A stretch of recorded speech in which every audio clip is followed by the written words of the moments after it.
Leave your ego at the door and get ready to be raw. This is Strength to Overcome, where real men find their strength in weakness. Hi guys, welcome back to the Strength to Overcome podcast. I'm your co-host Ryan here with my man Matt, and we're here for episode 7. And Matt, it's great to have you on board again here, brother. Ryan, always good to see you, mate. And, I know we chat behind the scenes here a lot during the week to encourage and motivate and keep each other accountable. And I got to say, every time I know that I'm coming into film with you, there's a real spike in my hope and my vision for the future. So thanks for being a part of this, man. Yeah, man, we get to catch up a little bit. I get to tell you all the fun stuff from TPC. We get to talk a little bit about, this week we're diving into some vision, goals, career change, career choice topics. But let's kind of recap the folks. Last week, episode 6, we talked about relationships and got a little bit of feedback from folks on that resonated with that episode in terms of, they've had struggles in their relationship. They weren't aware of these attachment styles we were talking about, and it was kind of eye-opening for them, and I know it has been for you and me as well, in terms of figuring out these anxious avoidant cycles, these negative traps people are getting into. So anything new on your end since we talked about it last week? Yeah, absolutely, mate. I actually did that test to kind of narrow down where I thought I might be, and I did come back as the anxious attachment style. And, to remind the viewers out there that haven't listened to it, that doesn't mean I'm an anxious person, but it does mean that my attachment style falls into, a bucket. Not that I'm being labeled as anxious, but it's got characteristics that I've read through this book in great detail and found myself having done a lot of those things over the several decades of being married, and it's been incredibly eye-opening. And now I'm also reading a book that I decided to get a head start on, otherwise I'll never get ahead, that talks about this as a parent and how to develop your children so that they have secure attachment styles. And it's just blowing my brain. I know I'm going to share that with you so you can get started on that too. But really powerful week, to be honest with you. After having read that book, I've kind of had to take a back step on everything that I've been doing in this marriage 7 years in, and realizing how many mistakes that I've made and the damage that I've caused by not understanding those attachment styles.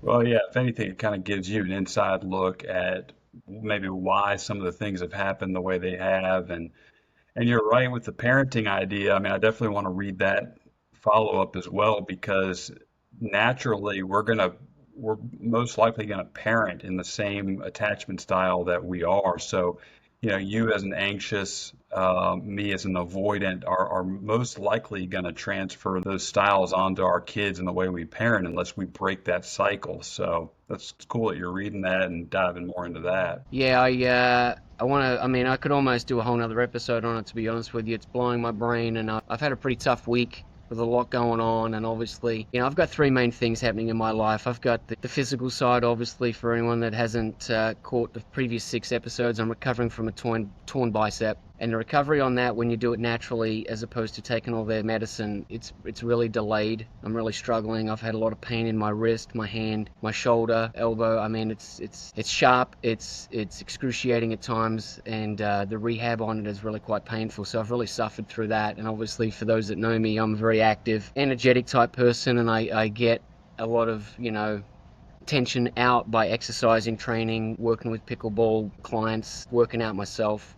And so I've really struggled with no release point in my life. And so now my marriage is obviously, suffering, and learning about these attachment styles and trying to work out how do I do that now, and, kind of treading water there. And then obviously the financial side, it's going to come down to a real coin toss here on what do I do next. So we're going to get into that a little bit, but, financially, that takes a toll on everything, as everybody knows, right? Finances can ruin marriages, whether you've got them or not. So a lot to unpack there. I want to hear a little bit about you, just so I don't get caught on that rabbit hole. But give me an update on your last 7 days, mate. Yeah, like we said, we finished the book, and I've started reading another book that you had actually recommended as well. So diving into Joe Dispenza's Supernatural book, which is really interesting. I'm sure we're going to talk about that more in depth at some point. But Joe Dispenza, if you guys aren't familiar with, he's one of the leading neuro guys out there, and he's written at least 3 books that I know of, probably more at this point. And he basically, from Breaking the Habit of Being Yourself is the title of one of his books. Supernatural, You Are the Placebo. He's got a number of books out that are just all around breaking through trained, engraved personalities and habits that you've created. And it's just mind-blowing stuff. So I'm going through that right now, and it's like I was telling you off camera, it's almost like I feel like somebody's pranking me, the things he's talking about, but I know he's serious, and it's a lot of work that needs to be put in to realize some of these things that he's going through in these books. We'll definitely have to create an episode around Dispenza and some of that stuff as we get farther down our journey. But I've just been doing that. I've been working at TPC. Found out I got somehow this is shocking. I found out I got a 2% raise. So when I tell you I'm making minimum wage, I'm actually not. I'm up to like 13.26 an hour, brother. So I don't know what I'm going to do with all that extra income coming out of TPC, but just wanted to let you know I'm moving up. Well, we've talked a lot about that, and obviously you're there part time with baby boy on the way now, about a month out. We're trying to figure out what it looks like for you, which we're going to dig in on this episode as well. But can you just let the audience know that you did actually? Because I believe last week we got a phone call on the air that said, no, you can't play today. Yep, I forgot What's about that. changed? Can you give us a little update on what's happened? Yep. So the next day, I got a tea time at 6:40 p.m. and got rained out, and then the following day, I didn't play because I had to work, and then the following day after that, I was able to grab a 5:20 p.m. tea time. That was the earliest tea time they had available all day long. So I got to tee off on the stadium course at 5:20, and we got through 13 holes. I hit my tee shot on the 14th hole as it was getting dark, and we drove in. So I got to drive past 16, 17, 18. I took a picture of the 17th green almost in the dark. Did not get to play the iconic 17th, so I was kind of bummed about that. But I knew that going in, teeing off at 5:20, that it probably wasn't going to happen. Did get to play the first 13 holes, and I got to say the course was difficult. I did not play well. I think I was a little intimidated by the course. It also wasn't in the best of shape. The grass had started to die out. They let a lot of the ryegrass go this time of year because they're getting ready to transition into the warm season grass and do the overseeding there while the course is closed. No, I can officially say I've at least played 13 holes on the stadium course, and it was as hard as everybody talks about. That's for sure. So we've watched a lot of TPC over the years. Those that follow golf understand this. Those that don't, this is basically the fifth major in golf. It's one of the biggest tournaments. In fact, I believe it's the biggest purse golf tournament on the PGA Tour and has been for a long time. So this is an incredibly difficult golf course. Do you mind sharing humbly your front nine score? If you, I know we had surgery on your neck 18 months ago. So as a past PGA Tour professional, I know this is humbling, but can you just let us know, as you make a comeback to playing again, which you really haven't done, what's your front nine score at the TP? Yeah, I know it's going to shock a lot of the golfers out there, but I actually shot 46 on the front nine, um, full straight up stroke play, counted every stroke. I missed a little 2-footer, three putted a couple times in there, and had a one blow up hole where I made a triple bogey. So it all totaled up after 9 holes. I shot a 46, and that's probably about what I deserved with the way I was hitting the golf ball and putting, that's for sure. Now, for most of us out there, we shoot a 46 on these public courses, whereas you're shooting a 46 out there. So I think that's actually pretty good, mate.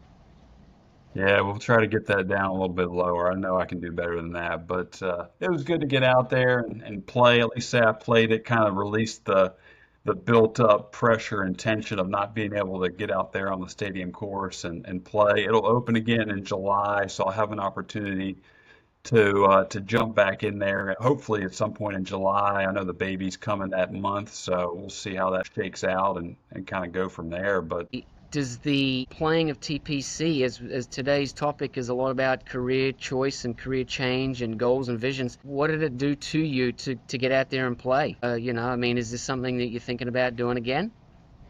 no, I don't think so. It just enforced that I'm really not that good.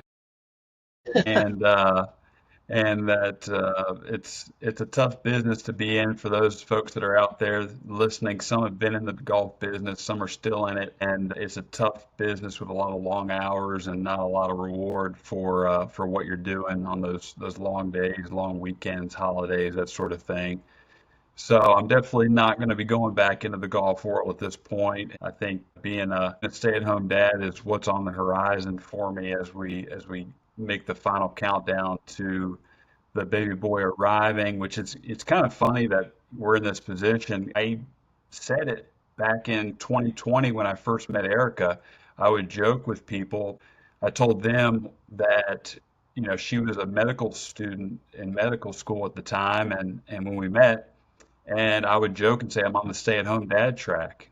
And so 5 years later, here we are, and it's looking like that's going to be a reality. So I kind of manifested that thing over the last 5 years. Well, yeah, I mean, if you want to talk about, Joe Dispenza stuff, then yeah, you probably did. So even if it's subconsciously, you've created this path for yourself that's come full turn circle there. And to give you a little bit of feedback that I've had during the week, had somebody reach out to me and just say, hey, I'd been a little behind on your podcasts, and they listened to the one with Jamal Sampson on it, and they wanted me to pass along to you just how incredible a position you are in to have the opportunity to go down this path of being a stay-at-home dad. And that was coming from a female. We've had a lot of feedback from the females out there, and this was something that they wanted me to make sure you understood, that as a father, as the leader of the home, they might rock some boats there, but you are in an incredibly blessed position to be able to have that as an option. Coming from my perspective, I know we talked about it off camera this week. I'd love to be in your position where someone's out there making so much money that I don't have to think I've got to go and work too. And that's not to say that your wife's not earning her money, but obviously she's going to do well enough for you to be able to stay at home, which is an incredible blessing. And right now you're looking at it going, what the hell? I can't walk around and identify as I'm a PGA Tour, I'm a professional, or I'm a gym owner, or I'm an entrepreneur, right? Well, now you'll be like, no, I just stay at home, right? And that's something that this person wanted me to make sure you understood, that you are, like Stretch, Jamal Sampson, you are taking on board the most difficult position available on earth, right? And you need to hear that, and you can hear it from me too, right?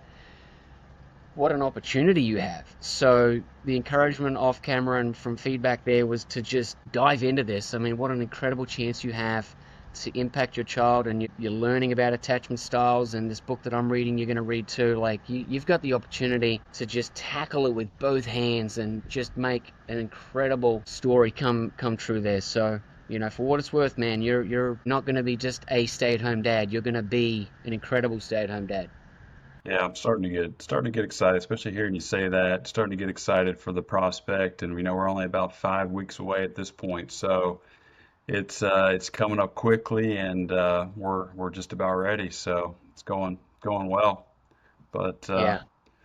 what about you, man? I know you mentioned in the beginning you got kind of a three-headed monster facing you these days, with the injury, the marriage that you've chronicled a little bit, and then the financial aspect. Obviously, they all three kind of tie in together with each other. Tell us a little bit about kind of where you are, at least on the we've talked about the bicep. We know you were still a few months out on that, but in terms of marriage and financial, where are you sitting currently, and what's on your mind with it? It's funny because reading about the attachment styles, I've had to understand that my wife is obviously not the same as me, and I've spent the last 7 years of our marriage not understanding how to give her the space she needs to process things, or not giving her the opportunity to speak whether I want to hear it or not. I mean, I'm a very resolution-driven character, and in management or in a gym setting where I get to, nurture new trainers and clients and members, if I'm working with them, it's a gift, right? To be able to sit down with someone and strive for resolution in a very short window, or opportunity of time, right? And so that's a skill set. Or in carpentry, right? Attention to detail. It's served me well in my two main careers, but in my marriage, I've had to learn that that's just not how it's going to play out. And so it's actually caused a lot of friction between us because, well, now, instead of having, in Australia we call it a blue for all my Aussie listeners, right? You have a blue with the missus, it just means you have an argument. So instead of me now chasing her around the house, not not aggressively, of course, but as that type of personality that wants to, talk things through and get to, resolution, I've had to understand that she's the sort of person that needs that space. And so now I've created a little bit of space, and it hasn't backfired, but now just created a lot of work for me to go through, because now I have to deal with letting that space be okay and not feel like I've been abandoned or ignored or rejected, which I know you can lend to, right? You have said that that's your personality type, which is just funny to me, but it's helped me understand, hey, it's not just a guy girl thing, it's a personality type or how you're raised. And so I've tried to work on that approach, and I found myself really struggling. I'll keep trying to keep it together here. But I found myself really struggling in that space, because now I don't have, an argument hasn't escalated for there to be, even in an argument sense, getting to the point where someone slams the door and walks away, and someone else slams the other door and walks the other way. That in itself is a resolution, because at least you got a bunch of stuff out and now you can both go to your corners. I think people understand that opposite type personality that you do marry, there's always one partner that wants to figure it out and the other one that wants the space. And so I'm always the one now that I feel like I've got to kind of give that space, and that's created a lot of downtime for me that I'm not doing well in, because now my brain is creating a narrative in the silence, and that rejection or that lack of communication or lack of resolution, just making it tough. I think ultimately it's going to help in the long run, or it'll create a resolution that we need to figure out amicably, right? Could go either way. So a lot of that now is kind of out of my hands, but I've got to learn to handle that change. And I didn't know any of this for 24 years of marriage, so I got a lot to learn. That was a lot. Well, it's tough because you've got two kids running around, so it's not like it's just you and her in the house alone. So you've got kids, and then you're in another tough spot currently with the injury and the finances, to where you've got a kind of a team that's under fire, if you will. You've got a situation that really needs a team approach and a team solution to weather the storm and get the ship back on track. And you don't really have that environment set up to do that, right? So you've got, for folks that are just tuning into this first, you've got an injury that, hasn't allowed you to work, and you haven't been able to make money. And you were the primary breadwinner of the family up to your injury point. And so you're at a point now where you're a couple months out of work, and, you've got to figure out, what are we going to do? We, as a family, what are we going to do? And you're in a situation with your spouse where you're not really able to talk about it right now, right? Yeah, I mean, the conversation of having to potentially sell to, create some breathing space with, about 3 years ago, I retired from training after 20 years. I needed the break. I was burnt out, and I had also gotten into some investment stuff that was really pouring in some money. I got a little cocky. I got a little ahead of myself. I hurt some people that, ultimately lost a few bucks as well, because, eventually the investment stuff that I was a part of, got cornered or held up, or regulators jumped in, whatever you want to call it, or, the word scam gets thrown around a lot here. And so, I personally carry a lot of that weight on me that, yeah, I walked away from a great career and needed a break. But it was also at a time where we had just had our second child, and she wasn't doing great in the space of postpartum depression. Right, that's not an uncommon thing to deal with, and having two kids back to back is a lot. Right, we'd moved, we changed careers, we had two babies, we didn't know anyone, we hadn't really developed a lot of deep friendships, and so we just got to the point where money was coming in at that point. And so I, prematurely probably pulled away from that career, and then after a couple of years of enjoying that, the money stopped coming in, the debt started racking up, and about a year ago I made the decision to get back into either carpentry or the training, and I pulled the trigger on the carpentry, and the floodgates opened. I had money coming in, through a lot of referrals. And so things were looking good. I'd been Ubering my downtime, and I got my real estate license as well. So I, had a lot of things out there, and I just didn't want to get back into the training scene, which, having done it for 20 years, you can understand there's a lot of turnover in the trainer world, because if you're doing a good job, it's really hard. You're emotionally invested with your clients. It's a lot of work, right?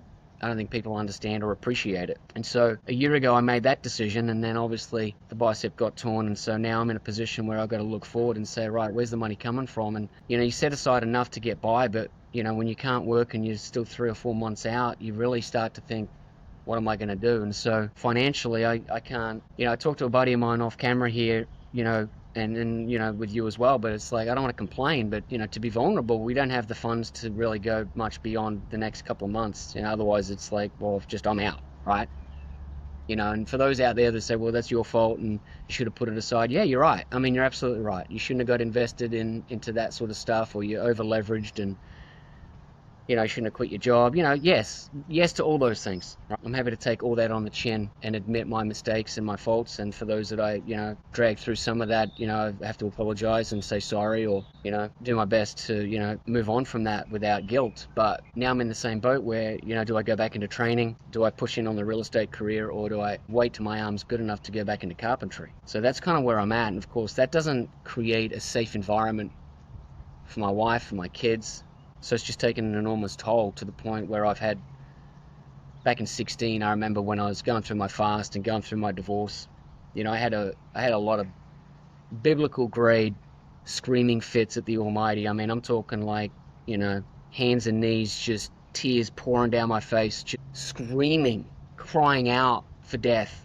What's the point? This isn't worth it. I've got no hope. There's nothing to work towards. You've got no goals in your mind because you're just busy looking at what's before you or what you've lost, in your hand, right? You can't see anything past that. And so this week I found myself really feeling a little bit like 2016 all over again, because this time I do have a wife. This time I do have kids, and I can't work, or I can't at least work on the two main careers that I've had. And so I'm really looking at this timeline feeling like there's a countdown clock, and my arm and shoulder and hand are just not to a place where I could get in on those two careers. And real estate's so slow right now, I just don't have the luxury of trying to build that up. Why do you think it almost sounds cyclical, right? With the 2016 to 2025 now, that was what, 9 years ago at this point. But does it strike you how it almost has cycled back into you said you're having those similar feelings? Yeah, I think, back then I did the fast because I was trying to save my marriage. And in the end, I ended up, with another wife and kids, which I'm grateful for and I'm thankful for. And I every day I start my 3 mile walk by thanking the Almighty. I say, thank you for this torn bicep, because I'm growing, right? I'm leaving behind some bad habits. I'm learning about myself. And I saw a clip the other day that said, right, so you're broke, your relationship is in the, physically you're broken or you're busted, great. Now you're dangerous. So it's like, yeah, okay, so that's great. And I know my wife has said in the last couple of weeks, she's like, well, at least, you could Uber, you could drive one-handed, you could make some money Ubering. And then this week, the AC on the car went out, that's $1,500.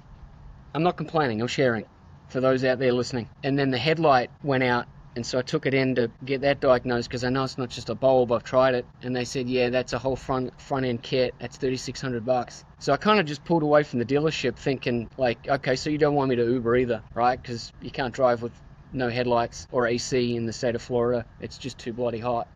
So I kind of have to chuckle to myself, or I'll just lose it. But I don't really, not really sure where to take it. But I do definitely have to make a decision, and I've kind of posted a little bit about that this week, trying to make a career choice.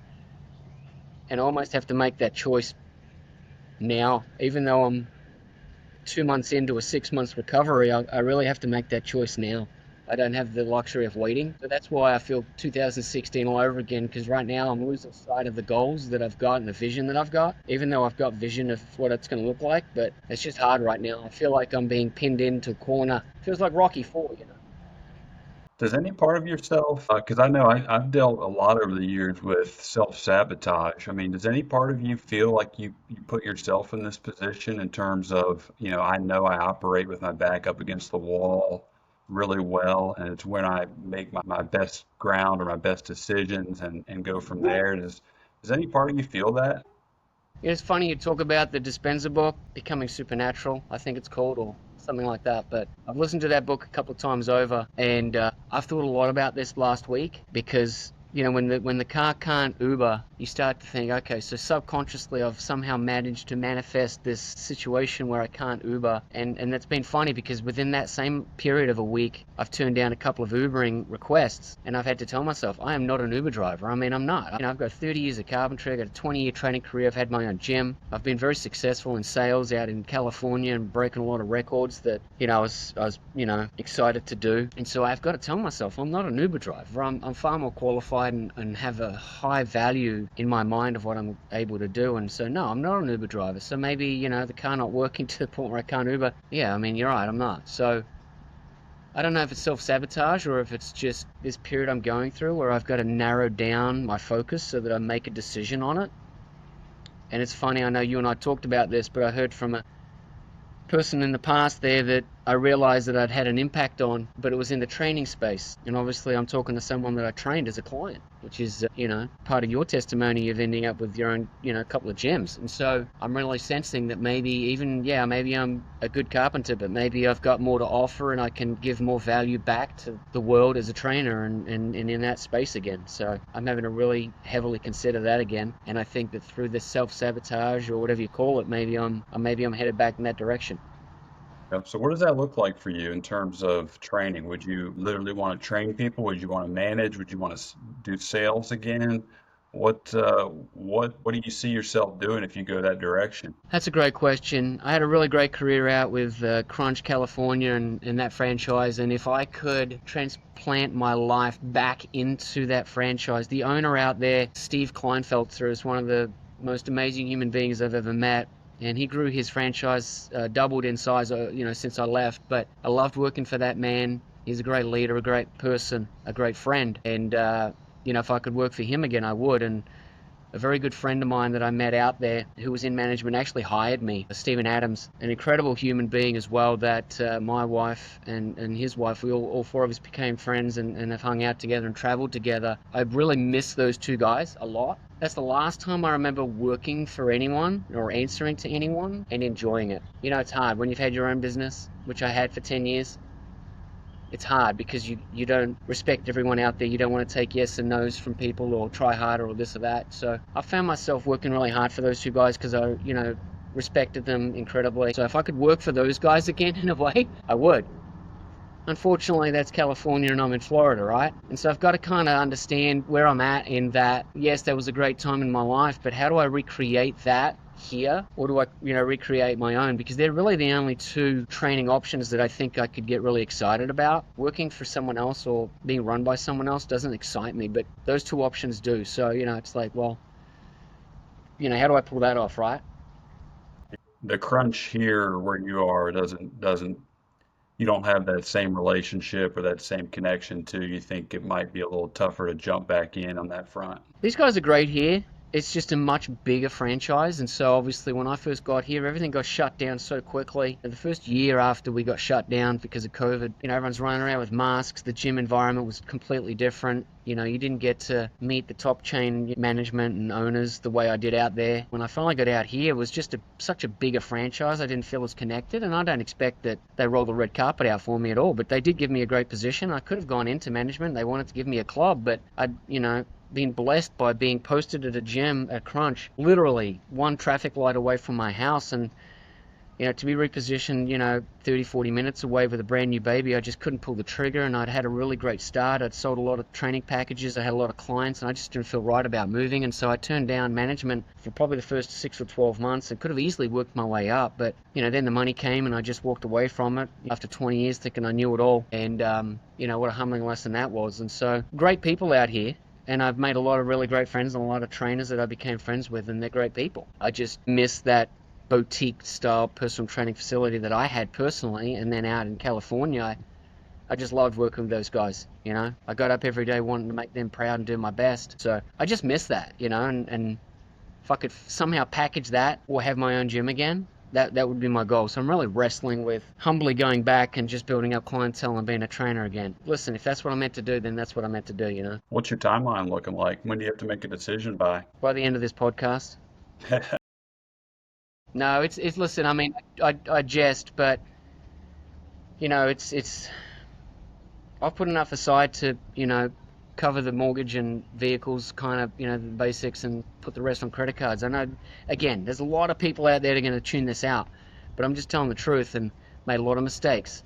So I've painted myself into this corner, but I really don't have the luxury of waiting, and so I can't dive back into carpentry. I think I told you this on the side. When you go into a carpentry job, you can't just work your way slowly back in. Hey, I'm going to change light bulbs this week, and next week I'm going to, do some light painting, or, I'm going to just do some light faucet changes or something. You can't just expect to have all the easy work, as I go back into trusting this arm to work again. If you take on a job, you take on all of it.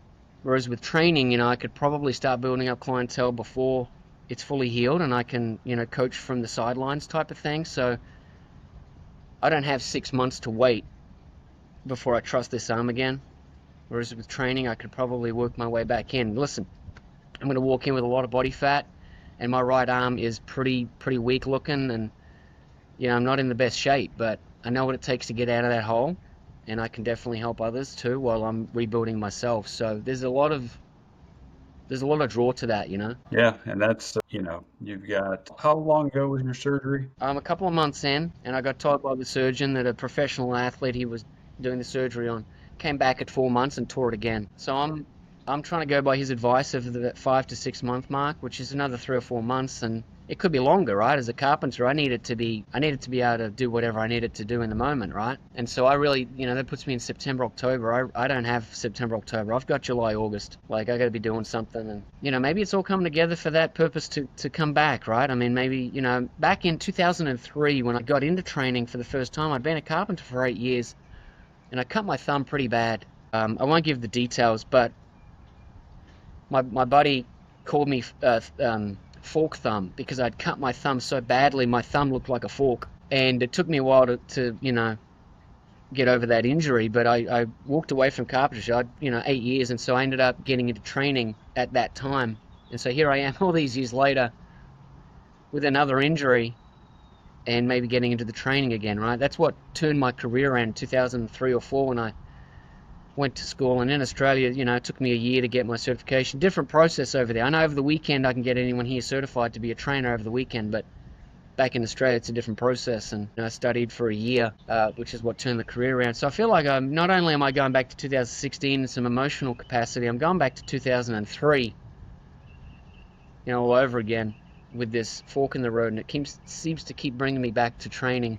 So we'll see. You've been a trainer, man. I mean, would you go back into training now? I think so. If my back were against the wall and I had to, I would do it, and I would structure it a certain way and make sure the percentages were right, and wasn't going to burn myself out and that sort of thing. And I know you can definitely do it in your current state. Like you said, you don't have to be fully healed to be able to train folks and motivate and write programs, inspire, that sort of thing, and show up. So, it's doable. And think of how many lives you've impacted over the years in the training world. And, this could just be the universe trying to get you back on that track to start changing some lives again. Because like you've said, you've admitted you're not really changing lives in the carpentry world. You're doing things that improve people's homes, and by secondary nature might improve their lives, but in terms of directly impacting someone's health, to be on the front lines of that charge and being a trainer, there's a lot of power in that career choice. So maybe this is the universe trying to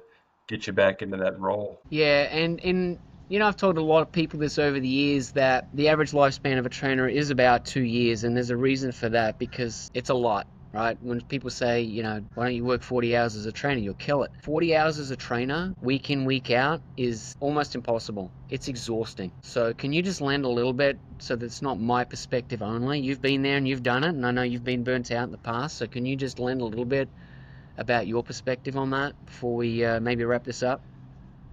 Yeah, so first off, 40 hours of training is really more like 60 hours because you're traveling to and from the gym, you're setting up weights, setting up equipment, you're writing programs, you're talking before and after, you're talking during. So emotionally, you're taking on the role of almost a therapist at times with your number of clients that you've got. And so it's very different than showing up at a job and punching in and working a 9 to 5 and going home after your 8 hour day. 40 hours of training is emotionally and physically takes a toll on you that it's hard to even put a number on it. And so we call those floor hours. And so I've never really even run into a coach, except maybe one at a Gold's Gym, who actually trains 40 floor hours a week. And I don't know how he did it or how he still does it, because it was, anything over 20 for me seemed like an intense amount of time and a big commitment to be able to get somebody results. Now, people have to understand, when you and I are talking about training, we're not talking about standing there with a clipboard and watching the clock.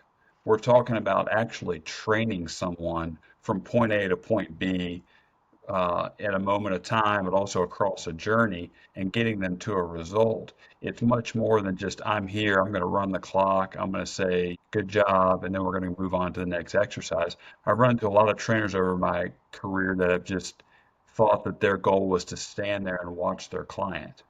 And that's really not what a great trainer is doing during the hour that you're there with them. You know, you just gave me chills because I remember training you and I remember having you do some of the most intense stuff, and you'd be on the floor face down, legs just on fire from a drill I'd just done, and then telling you to get up and, do your 60-second sprint on the treadmill or pick up those dumbbells and lunge up and down outside, right? I mean, just relentless. And, as a trainer, your job is to find someone's limit. And one day, and I know I've done this with you, right? There are days where you walk in and you don't have it.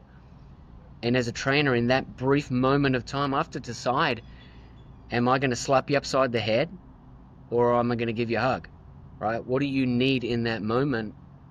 And to do that for every single human being that walks in, hour after hour, day after day, week after week, and into the years that you've had these people, I mean, it's a lot. And sometimes you get it right as a trainer, sometimes you don't. So, yeah, it's a lot. And I think that's why a year ago I decided not to get into it. I don't know if I was just ready or not, but yeah, I mean, it's a lot. And so to financially make enough to do it, I'd have to be taking on a lot of clients. And so it's amazing how you can put it into perspective that, yeah, after about 20 hours, you can start to burn out. And that's why most people do. So feel free to move from Jacksonville over here if you want. I'll start a gym with you.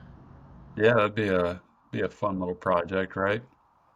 Yeah, maybe Erica will get a call to finish up the residency, or her status as being a doctor can be done over here in Bradenton, Sarasota, Florida. Well, that's where we are. We've got to kind of chronicle this, and we're going to kind of keep an eye on Matt and kind of what you're going through. And I know you've got some big decisions to make in the coming weeks, really, and start diving in. And once you do make that decision, I'm sure you'll go full bore at it. But that's kind of where we are currently. Mate, just want to thank you for, keeping my spirits up during the week. I know that I've, sometimes been a bit of a burden there, but, I always come away from this podcast just feeling energized. I feel motivated, and it's that feeling that I get that I want to, again, maybe give back to people out there that are struggling and going through financially tough times. And they might find me in the gym as their outlet. They might find me as a trainer again as their hope. And so if that's where I'm meant to be, so be it. So for anyone out there in this Bradenton, Sarasota area, if you're struggling and things aren't looking good, I do recommend,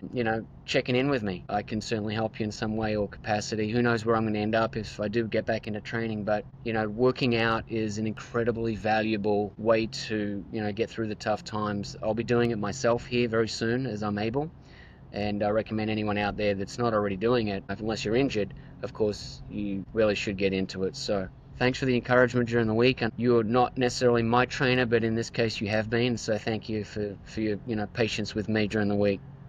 Yeah, man. I know a lot of people can relate to where you're coming from, and we're going to keep an eye on things and keep chronicling the journey as you go through it and as we get through it together. So, guys, if any of this resonates with you, please like and subscribe. If you're on YouTube, subscribe to the channel. If you're on Spotify, if you're on Apple, any of the podcasts, click the little share button, send it a text message to a friend you think might be able to get something from this. Anybody who's gone through a tough time, who's overcome an obstacle in their lives, you think they might benefit from it, shoot it over to them, let them listen to it, and let's grow this thing together from there. So I want to thank you guys again for listening. If you ever need anything, reach out. You can always find us at info.strengthtoovercome@gmail.com. And we're on Facebook, Instagram, and like I said, YouTube's a great way if you want to watch the video version of this podcast. Appreciate it, brother. To everyone out there, stay strong. We appreciate the feedback. Keep it coming, and we will see you guys next week. All right, guys, take it easy.